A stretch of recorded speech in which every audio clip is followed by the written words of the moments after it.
Hello, and welcome back to the Military Time. Tensions are sharply rising in Poland tonight as Moscow's pressure on NATO's eastern flank intensifies. In a dramatic escalation, Polish and allied NATO jets have been scrambled, airspace over key eastern airports shut down, and preventive air defense operations launched, all amid what Warsaw describes as an unprecedented Russian provocation. Let's break it all down: what's happened, why it matters, and where things could go from here. Just days ago, early on a Wednesday, Poland reported a large-scale violation of its airspace. Multiple drone-type objects, believed to be of Russian origin, breached into its territory. According to the Polish Operational Command, these were not stationary incursions. They were part of a coordinated Russian strike campaign targeting Ukrainian infrastructure, and at least some of those drones veered into Polish airspace during the barrage. In response, Poland scrambled its own F-16 fighters. But it wasn't acting alone. NATO allies joined the mission. Ground-based air defense systems were elevated to full readiness, and reconnaissance radars were placed on high alert.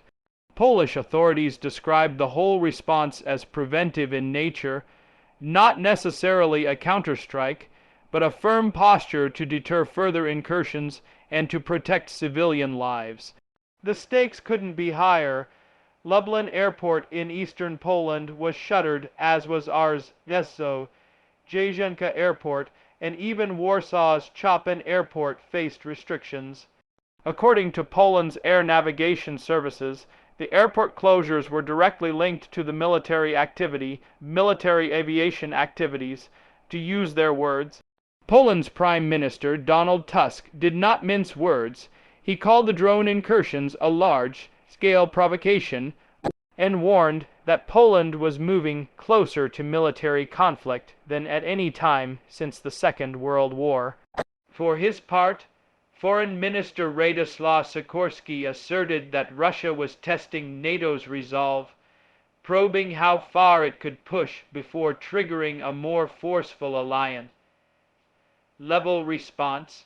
NATO's reaction has been swift and structured. On September 12, 3 days after the drone incursions, the alliance launched Operation Eastern Sentry, designed explicitly to reinforce NATO's eastern flank.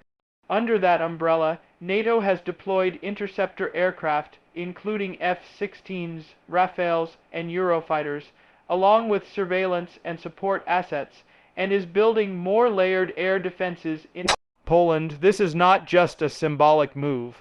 It's a concrete step to plug the gap on NATO's eastern frontier and deter further Russian provocations. Back on the ground, Poland's military command reported that the immediate high alert operation lasted for about 2 hours. They later announced the operation was concluded, but the message was clear. NATO and Poland are treating these drone incursions as serious security threats, not isolated accidents. There are a few layers to unpack here: the tactical, the strategic, and the geopolitical. Tactically, Russia's use of drones, especially unarmed ones, may be part of a probing strategy, testing how quickly NATO responds, what their rules of engagement are, and where vulnerabilities lie. That aligns with assessments from Polish and Western officials who say these drones are a low-cost, low-risk way for Moscow to put pressure on NATO without crossing the red line of a full-blown attack. Strategically, NATO's deployment under Operation Eastern Sentry signals a shift. Rather than relying purely on national air defense, this is a collective posture. Combined air policing, shared assets, and a joint deterrent force on the ground and in the sky.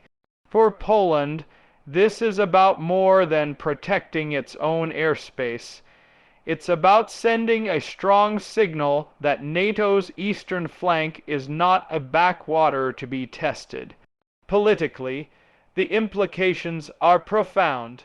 NATO's Article 4 mechanism has been invoked, the very tool used when a member feels its security is compromised but does not necessarily request military action. That means consultations are underway, and alliance leaders are weighing how to respond, both in the short term and in terms of long-term deterrence. There are also diplomatic ripples.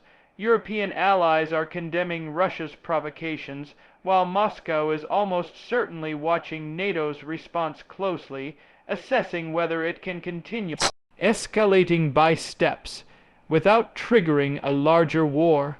Polish leaders, meanwhile, are publicly warning that further violations could force a more forceful and possibly kinetic response, particularly if debris or drone fragments cross into NATO territory. For the Polish public, this is deeply unsettling. The temporary airport closures disrupted civilian life.